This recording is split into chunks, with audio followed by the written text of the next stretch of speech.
on one level is the way I think. I've had a lot of psychological training in psychoanalytic theory. I had 4 years of training. I was at the University of Pennsylvania Medical School. I think that way. I mean, it's a very comfortable way for me to think.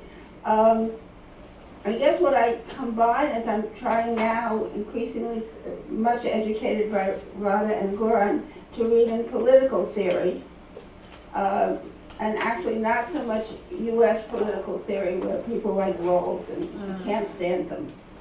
I mean, people are irrational. How can he talk about reason? This boggles the mind. But I like Bolivar. I like a lot of the things you put me onto. And I'm trying to combine that with, I guess, a fundamental psychological approach with literary criticism. Like Bakhtin and people like that, the multiplicity of meanings, simultaneous, the layers of meaning in heteroglossia. With always a political agenda. And that's not a theory. That's a new fleur. No. I think we don't always need to rely on certain philosophical figure and ask them to speak for us. Actually, I think your approach is to situate the text in a historical context, and you read critically, you see the ambivalence, you see this paradox and also this conundrum, and you want to see that in this framework of this other discourse about equality and liberty and so on, but you see this obvious gap, right? So you discuss that. So I think, but that made this text very rich. So you historicize it, you contextualize it, but with your own very keen sense of problematic, you want to challenge this issue. So when you refer to Bolivar, you were having dialogue or with him, you do not use him. You do not use him to back up. I mean, to fill up data, right? You just go around this question whether that will work and so on. So I think that could be very instructive and helpful for our students. Okay, sometimes they use this philosophy and they say because this and that, and then we say this and that. So I try to unteach them from that. It's I think I misunderstand a lot, and that may be helpful. That's very good. I definitely agree. Yeah, sure. Other comments or questions? Camille? Sarah from Malaysia? No? I wanted to go back to something Sharon raised, and I guess I don't actually like to think about states, but I like to think about process. And democratizing democracy is a process. Yes. And I mean, my last book was all about process. How do you think of yourself as a nation? How do you identify as, say, an American? Which is my first book, my last book. So I'm interested in this process. I was very engaged in trying on last Wednesday when I was talking about breaking down of how to possess multiple identities simultaneously. I was trying to think along those lines of how to break open a national identity by multiplying so many identities, layering them subconsciously, that you then sort of explode the national identity and open it. For example, if you are a Hispanic American, how are you thinking about yourself? I mean, you have multiple identities, and sometimes it works in a very negative way. So you say, okay, I'm leaving the old country behind, I'm going to become an American. And a lot of European immigrants did that. So they rejected, and they were militant in adapting sort of a Protestant white American identity, whatever they were. But it can also work in the opposite way, especially I think now that there is this discussion.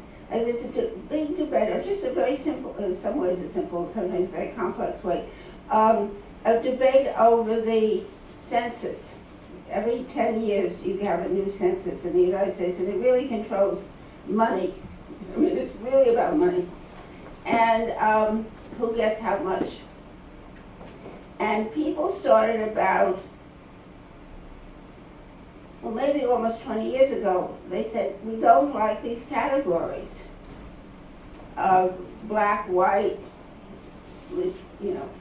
And so they began to say, but I'm both, or I'm multiple. And at first, people, radicals, liberals, couldn't deal with this. Like Stuart Hall, I remember a talk, and one of my favorite writers, he said, well, race is a political identity. So that's one answer. But the other answer is to say, okay, these are people who have simultaneously multiple identities.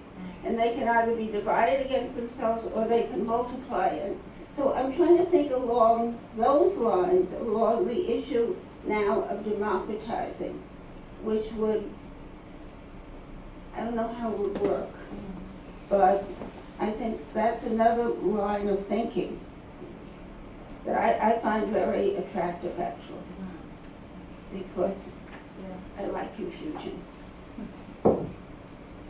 Jenny, you have a question, right? Give her I have a last question. I want to know in what circumstances that violence will be necessary in a social movement. Violence. Say that again. In what circumstances violence will be necessary? Violence. Yes, in a social movement. In what circumstances violence will be necessary? Well, I mean, there's violence and violence. There's the violence of ethnic cleansing. There's violence that is used against movements. And then, so, you know, who has the right to be violent, I guess, is one of the questions. And to what extent, I mean, all revolutions have a violent component. French Revolution, beheading the aristocrat, the king. What was the old saying? Every revolution there are. The old sort of lefty New York expression used to be, you can't make an omelet without breaking eggs. You know, that there has to be some violence. So, I mean, one of my questions, which I'm asking actually this Wednesday, is who does have the right, or whose violence is acceptable, and whose violence is a sign of savagery, brutality, to be suppressed. And I think we're seeing this being battled right now in Hong Kong. And it's always an issue in a revolution. Because there's always, I mean, violence. I mean, Gandhi didn't have violence, I suppose. You don't look too closely. But I don't, and Martin Luther King didn't practice violence. And it's, so it's an issue, I think. It's really a very profound question. It's one of the millions that I don't have an answer to. You want to continue or that's it? I will think about it. Yeah. Thank you. Come on Wednesday. Yeah, right. Wednesday, Haitian's revolution could be very. We'll Yeah. talk about it on Wednesday. Yeah, right. Any final question or comment, Maria? Crystal? No? Maybe we can continue on Wednesday. Maria, you want any? No? Any? No? Okay. Yeah, I think it's rather long already. Thank you. I hope you are not. I talked to No, no, it's exciting. Today I think it's very good. But we were concerned that we don't want to exhaust Professor Smith-Rosenberg too much. But we enjoyed every minute. So thank you so much. Okay, yeah, let's thank her for last time. Yeah.